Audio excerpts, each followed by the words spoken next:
वाशिम जिल्ह्यातील मालेगाव शहरात सध्या पाणी टंचाईने रौद्ररूप धारण केले असून पिण्याच्या पाण्याचा प्रश्न अत्यंत गंभीर बनला आहे।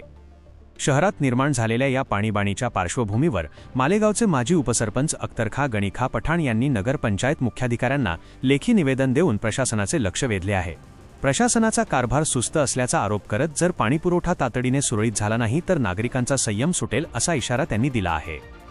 सध्या शहराला पाणी पुरवणारे कुरळा धरण आणि चाकातीर्थ हे दोन्ही मुख्य जलस्रोत पूर्णपणे कोरडे पडले आहेत। यामुळे शहरात 15 ते 20 दिवसांतून केवळ एकदा पाणी येत असून महिलांना पाण्यासाठी रात्रभर जागून पायपीट करावी लागत आहे।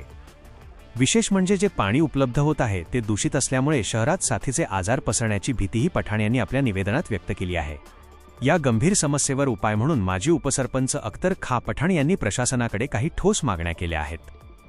यामध्ये मागील वर्षाप्रमाणे टँकरद्वारे पाणीपुरवठा सुरू करणे, खासगी विहिरींचे तातडीने अधिग्रहण करणे आणि शासनाच्या प्रलंबित पाणीपुरवठा योजनेचे काम युद्धपातळीवर पूर्ण करणे या बाबींचा समावेश आहे। या निवेदनाच्या प्रती जिल्हाधिकारी वाशिम, जिल्हा परिषद पंचायत विभाग आणि तहसीलदार मालेगाव यांनाही पुढील कार्यवाहीसाठी सादर करण्यात आल्या आहेत। आता या भीषण पाणी टंचाईवर प्रशासन काय पावले उचलते याकडे संपूर्ण मालेगाववासियांचे लक्ष लागले आहे। वाशिम जिल्हा प्रतिनिधी जावेद भवानीवाले। अशा नवनवीन बातम्यांसाठी चॅनलला सबस्क्राइब करा आणि पाहत रहा MH न्यूज मराठी।